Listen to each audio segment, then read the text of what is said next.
ప్రభుత్వం మొండి వైఖరి, గిరిజనులపై ప్రభుత్వం మొండి వైఖరి, గిరిజనులపై ప్రభుత్వం మొండి వైఖరి. మా భూములు మేమియ్యం మేము పట్టా భూములను మేమియ్యం. ఈరోజు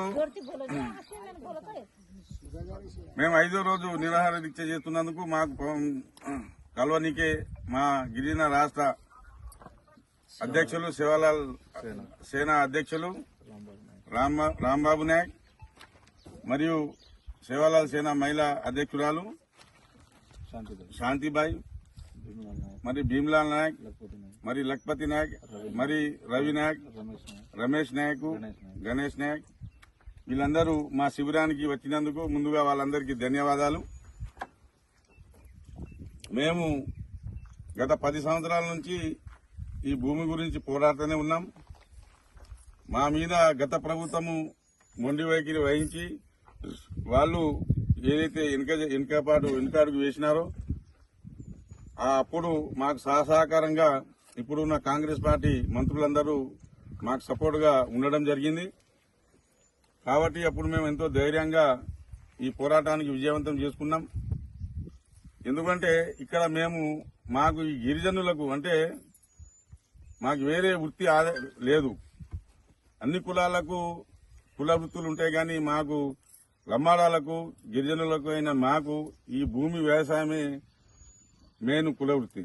ఈ వ్యవసాయం చేసుకుని పంటలు పండించుకొని అన్ని పంటలు కూరగాయలకెళ్ళి మొదలు పెట్టి అన్ని వాణిజ్య పంటలు కానీ పండించే భూమి, సారవంతమైన భూమి, ఎర్ర నేల నల్ల నేల కలిసిన భూమి, ఎన్నో వందల బోర్లు బావులు ఆ పంట వేసుకుని మేము సాగు చేసుకుని మాకు ఇక్కడికి వెళ్లి ఒక 35 కిలోమీటర్ల దూరంలో ఉన్న హైదరాబాద్, తెలంగాణ క్యాపిటల్ సిటీ అయిన హైదరాబాద్ కి మేము పంటలను దిగుబడి చేసుకుని రోజువారీగా మేము జీవనం కొనసాగిస్తున్నాము.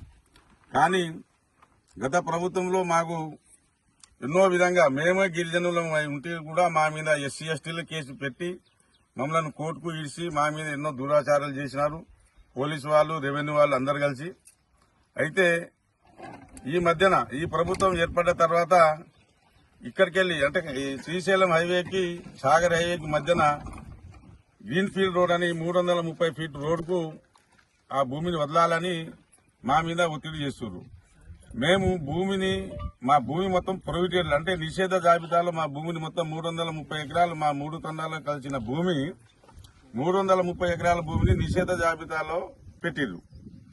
మాకు ఈ 10 సంవత్సరాల నుంచి ఎలాంటి రైతు బీమా గాని, రైతులకు సంబంధించిన ఎలాంటి కేంద్ర ప్రభుత్వ పథకాలు గాని, రాష్ట్ర ప్రభుత్వ పథకాలు గాని ఏవి రావడం లేదు. మాకు రైతు బంధు రావడం లేదు, ఎవరైనా చనిపోతే రైతు బీమా రావడం లేదు. పంట దిగుబడి కూడా మేము అమ్మనికి పోతే మీ భూమి నిషేధిత జాబితాలో ఉంది అని కొందరు పంటను తీసుకొని కూడా నిరాకరించడం జరిగింది గతంలో.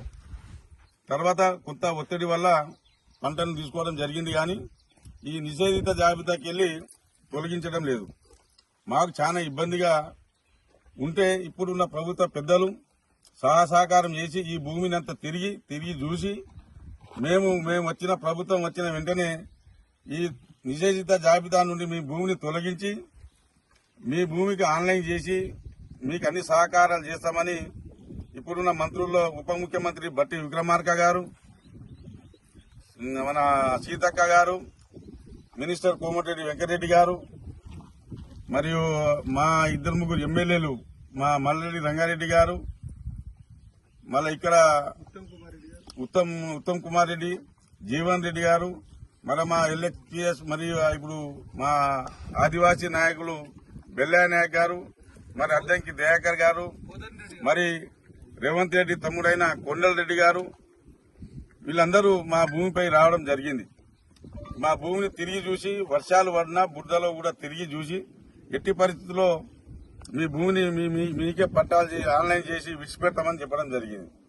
కానీ కొన్ని రోజుల తర్వాత ప్రభుత్వం ఏర్పడ్డ తర్వాత మా చుట్టుపక్కల ఉన్న ఊర్ల అంటే కుర్మిద్ద, తాడిపర్తి, మేడిపల్లి, ఇక్కడ ముచ్చెర్ల, సారెడ్డిగూడ ఈ గ్రామంలో ఉన్న రెడ్డిస్ల భూములను అంటే ఓసీ రెడ్డిస్ కులపల్లు వాళ్ళ సంబంధించిన భూములను వాళ్లకు ఫ్రీ జోన్ గా ఏర్పాటు చేసి వాళ్ళ భూములను ఆన్లైన్ లో నమోదు చేసి వాళ్ళు అమ్ముకోనికే వాళ్ళు ఏమైనా చేయనికే వాళ్ళకి అన్ని స్వేచ్ఛలు ఇవ్వడం జరిగింది. ఓన్లీ గిరిజనుల మేము లమ్మాడీలమైన మా భూమిని తప్ప వాళ్ళ భూములను వాళ్ళకు ఆన్లైన్ చేసిరు. మా భూములను మాత్రం గతంలో 1962-75 మధ్య కాలంలో అప్పుడు ఉన్న కాంగ్రెస్ ప్రభుత్వం ఇందిరాగాంధీ గారు మాకు ఇనాం పట్టాలు అసైన్మెంట్ పట్టాలు ఇస్తే ఆ పట్టాలను కూడా ప్రభుత్వము భయాంభ్రాంతులను గురి చేసి అతి తక్కువ ధరకు చెల్లించి ఆ భూములను కూడా గుంజుకోవడం జరిగింది. అప్పుడు ఆ ప్రభుత్వ అధికారులే ఈ పట్టా భూమికి రాము, మీ జోలికి రాము అని చెప్పినా ఏ జీవోలు చేయడం లేదు. ఇప్పుడు మాకు రాత్రిపూట డ్రోన్లను మా ఊర్ల మీద తిప్పడము, లేకుంటే పోలీసు వాళ్ళను సిఆర్పీఓలను మా ఊరి మీద పంపించడము, ఆ విధంగా చేసి మమ్మలను భయభ్రాంతులను గురి చేస్తున్నారు. కావున ఈ రాష్ట్రంలో ఉన్న మేధావులు, రాజకీయ నాయకులు అందరూ మాకు మీ సపోర్ట్ కావాలి. మాకు మీరు తోడు ఉంటే మేము ఏం అన్యాయంగా మా గొంతమ కోరికలేం కోరతలేము. మా భూములనే మాకు ఇచ్చిపెట్టమని అంటున్నాం. మేము అతి కష్టంగా జీతాలు ఉండి ఇక్కడ కూలీలు రిక్షాలు నడిపించుకొని మేము వెనకడికి భూస్వాముల దగ్గరికి వెళ్లి పట్టా పైసలు ₹1 10 రూపాయలు చెల్లించి భూమి కొనుగోలు చేసినాం. ఆ కొనుగోలు చేసిన పట్టా భూములని మా పేరు మీద ప్రభుత్వము ఆన్లైన్ చేయాలని మేము అందరి ముఖంగా కోరడం జరిగింది. జై తెలంగాణ.